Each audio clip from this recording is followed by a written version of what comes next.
Me parece assim que a ausência do secretário da Educação, a ausência do próprio prefeito, que talvez tenha outros compromissos, por isso ele tem seus secretários, e do secretário de obras, fica muito claro de que o governo não tem interesse em resolver os problemas da nossa cidade. O governo ele está empurrando com a barriga os problemas. Veja que a biblioteca já faz 2 anos que o processo foi licitado, já deveria estar pronta a biblioteca e não executou o projeto licitado. Então é uma preocupação que nós temos. Então me parece assim que o governo não está preocupado em resolver os problemas, ele está preocupado com outras coisas, está muito mais preocupado em brigas políticas, em confronto político, do que resolver os problemas. A Câmara de Vereadores, pelo contrário, nós estamos preocupados, queremos resolver os problemas pendentes, nós queremos avançar, precisamos avançar com absoluta certeza, melhorar a vida das pessoas na nossa comunidade. Por isso nós fomos eleitos, o prefeito foi eleito para isso. O prefeito não foi eleito para fazer briga política, o prefeito foi eleito para resolver os problemas da nossa cidade.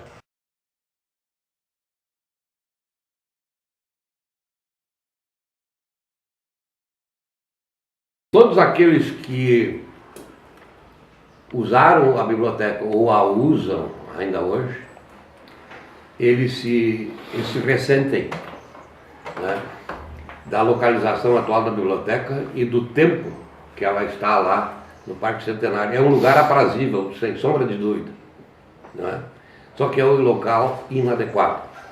Agora eu antes de entrar em outras considerações, gostaria de dizer o seguinte: eu respeito a opinião popular, o voto popular.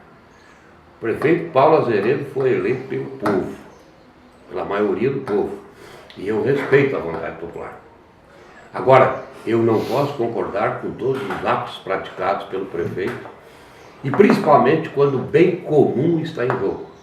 E aqui ainda mais, é agravado, porque o bem comum é aquele bem que diz com a cultura, com o ensino, não é? Com o aprendizado e com até o bem-estar da comunidade, porque ler é tu viajar no tempo, ler é tu te sentir bem internamente, né? A leitura ela está muito além daquela história que tu capta, né? Que o livro te transmite, está muito além, né? Ela é uma tranquilidade, inclusive espiritual. Agora, veja o seguinte: quando foi feito o contrato, foi assinado, e eu não sabia, inclusive empenhado, o distrato, a rescisão só poderia ter sido ocorrido por decisão bilateral. Aqui no caso foi unilateral. A unilateralidade ela deveria ser através de uma ação judicial. Não houve. O empreiteiro está a cavaleiro, ele pode a qualquer hora ingressar com ação de perdas e danos, assim como ingressaram na questão do vídeo monitoramento. Então há um prejuízo em potencial se esse empreiteiro entrar com a ação. E segundo, nós frequentamos diariamente a biblioteca, enquanto aqui no centro só existe um espaço lá dentro da biblioteca atual onde existe uma lâmpada forte que tu pode fotografar. Fora disso não existe, inclusive, um prejuízo para as crianças que lá frequentam, que para as vistas, né? Ela não tem luminosidade suficiente. Insalubre. E não tem luminosidade suficiente. Veja assim outra coisa: nós temos o transporte escolar, porque as crianças moram longe, então tem que vir para as escolas. As crianças têm que fazer pesquisa, o local de fazer essa pesquisa é na biblioteca. Então nós teríamos que manter lá fora, lá no Parque Centenário. O município também deveria proporcionar o transporte escolar para essas crianças irem até a biblioteca, né? E nada disso existe.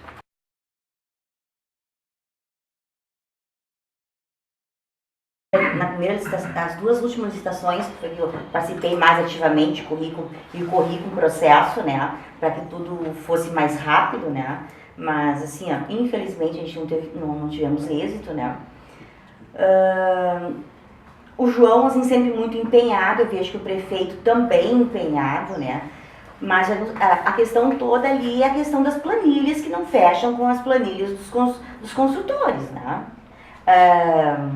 Agora, na última licitação, assim, no final, a gente praticamente já sabia que não haveria construtoras, né, para participar. Porque a gente viu assim que a planilha estava muito longe, né, da questão dos empreiteiros, né. É uma questão que preocupa, né. Como diz o Ernesto, né, não podemos, já que é um lugar maravilhoso, né, de se estar, o Parque Centenário, né, mas é a questão toda, assim, de estarmos, na verdade, longe dos nossos leitores, longe da comunidade, né.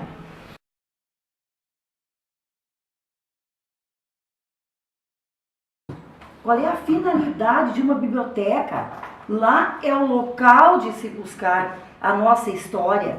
Isso é um descaso com a história e a cultura da nossa cidade. O que está acontecendo é um descaso com a história e a cultura de nossa cidade. Foi desastrosa essa entrevista do senhor prefeito, as colocações que ele fez, as manifestações. Então ele vai classificar o que tem valor para uma pesquisa e quem cursa moda, quem é pós-graduado em moda. Então esse vai ficar sentado em casa, porque em Montenegro isto não tem valor. Tudo tem valor. Todas as áreas, Ernesto. Isso é uma questão cultural. Eu não sei quantos livros o senhor prefeito leu no decorrer de sua vida. Isso é problema dele, não é meu. Agora, quando se fala em biblioteca, e na verdade é só colocar cimento, cola lá e botar o piso em cima. Não é verdade. Ana, tu chegaste a entrar naquele prédio agora, desde que tu assumiu? Não. Bom. Então eu vou dizer o estado do piso. Não é cimento, cola, ele vai descolar, vereador, ali do tamanho dos buracos na estrutura. O telhado, todo. Quando chovia, e eu me manifestei naquele período sobre o que estava acontecendo lá, e nós ficamos vibrando quando saiu a licitação para a reforma da biblioteca, que já ia começar, que foi exitosa, que deu certo, começaria logo no início do ano. Eu acompanhei isso com o pessoal que estava lá. E o que é que aconteceu? Simplesmente, bom, nem desfeito, nem foi feito distrato, pelo que eu soube, né? Gente, em dias de chuva, os funcionários e a diretora Simone, nós empurrávamos as prateleiras inteiras com os livros, botando lonas pretas. O maior material que nós tínhamos lá na época eram lonas pretas, dobradas, guardadas num canto, que quando começasse a chover, tinha que ir tirando daqui e dali, e baldes e bacias, eu não sei dizer o número que a gente tinha lá para usar. Cheguei um dia a sentar na minha mesa segurando uma sombrinha, para mostrar como é que estava naquela sala, empurrando, jogando para tudo que é lado. Então vem falar em trocar umas telhas, ou no piso, colocar cimento, cola e largar um piso em cima. Desconhecimento total, tem que entrar lá e olhar como é que está.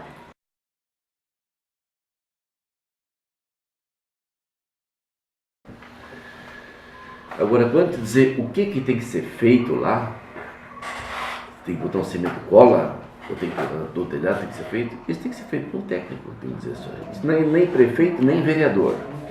Porque vereador não tem conhecimento de ser o que tem que ser feito. Funcionário não tem conhecimento do que tem que ser feito. Pode até opinar. E o prefeito também não tem. Isso tem que ser feito por um técnico. Alguém que tenha o canudo, que possa assinar embaixo e que conheça a atividade.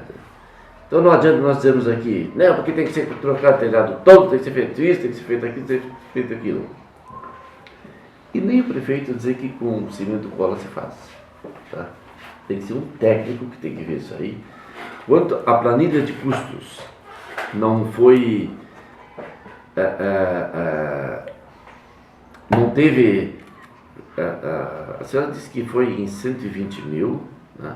A Então, primeira foi 120 mil. 113 alguma coisa, e E os agora a última empreiteiros 120, querem 123. 200. Mas essa planilha de custo foi elaborada por um arquiteto ou engenheiro, né? Sim, Pessoa capaz. da prefeitura. Então, tem que ser visto isso também, né? Não vamos jogar dinheiro público pela janela.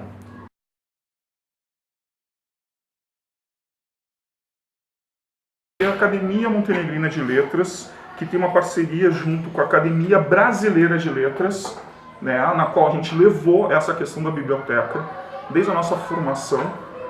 A gente já foi levar essa questão junto à Academia Brasileira de Letras para ver o que poderíamos fazer.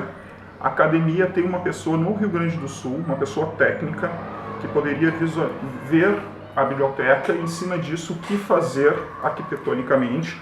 Oferecemos isso em uma forma de ofício para o prefeito, nunca fomos atendidos, nunca nos chamaram, sendo que nós temos dentro da academia também pessoas, né, formadas em biblioteconomia, formação de memória literária e alguns estudando. Nós temos uma parceria também com a Uninassario, com curso de mestrado e agora quase doutorado, né, de memórias e bens culturais, na qual a gente está tentando trazer eles para Montenegro para fazer uma pesquisa sobre, né, essa questão antropológica, né, como se constitui a cidade das artes.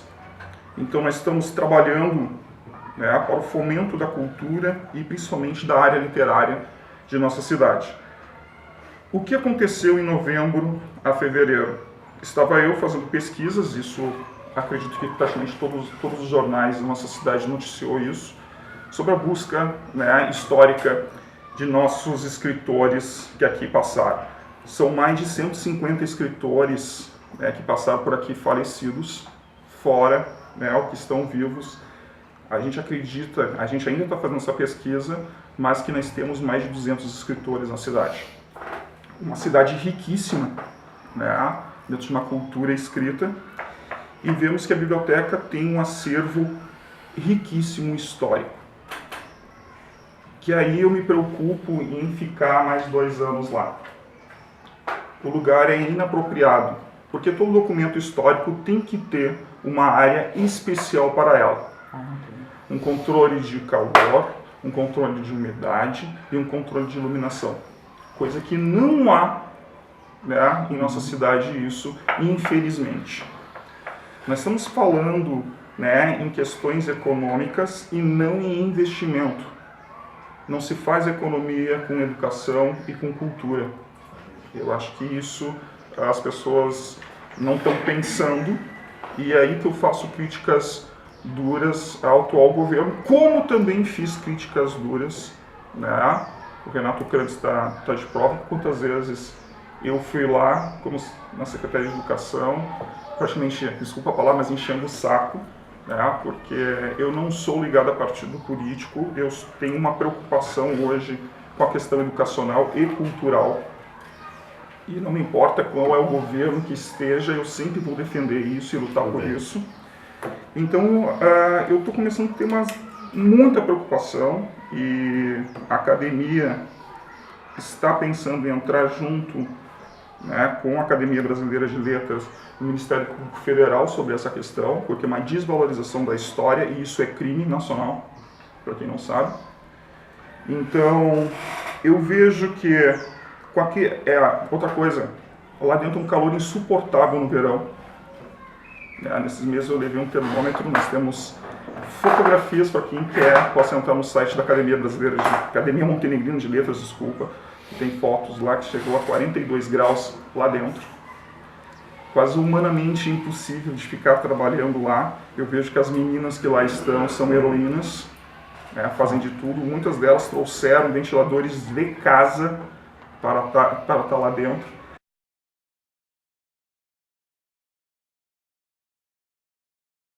São coisas que não tem nem cabimento da gente discutir. Sem técnica nenhuma. Sem técnica nenhuma. Ontem, até na minha coluna no jornal, a palavra que eu usei final para contextualizar foi que Deus nos ajude. que Deus nos ajude, porque as coisas estão acontecendo na cidade somente por força de lei. E isto não é uma politicagem, não é uma oposição estéril, não. As coisas estão acontecendo, lamentavelmente, apenas por força de lei. Né?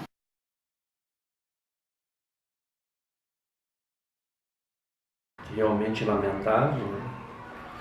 Apoio também a iniciativa de procurar o Ministério Público aqui de Montenegro, comarca de Montenegro, e o federal, né, como diz o Gelson, que se trata de crime, e com certeza é um crime que está sendo cometido contra a cultura. É um atentado contra a educação, um atentado contra o patrimônio histórico, cultural da nossa cidade.